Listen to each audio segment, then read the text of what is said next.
الحمدللہ رب العالمین الصلاۃ والسلام علی رسول الکریم اما بعد فاعوذ باللہ من الشیطان الرجیم بسم اللہ الرحمن الرحیم۔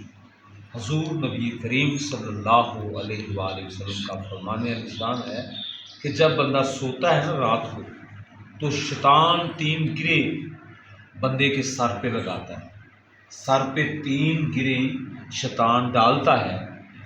تو صحابہ اکرام نے پوچھا یا رسول اللہ پھر وہ کیسے کھلیں گے؟ تو رسول کریم صلی اللہ علیہ وسلم نے فرمایا کہ پہلے جب تم صبح اٹھتے ہو تو اللہ اکبر بولو، ایک گرہ کھل جائے۔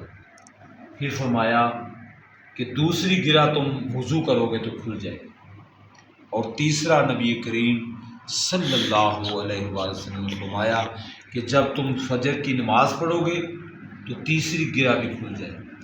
تو جب وہ اس طریقے سے ہم نے شیطان کی گرہ سے بچنا ہے، اس کی گرہ کو کھولنا ہے کہ جب ہم صبح اٹھیں تو اللہ اکبر بولیں، پھر بعد میں وضو کریں، وضو کے بعد ہم نماز فجر پڑھیں تو اللہ تعالیٰ ہمیں شیطان کے جو شر ہے اس سے اللہ تعالیٰ محفوظ فرمائے۔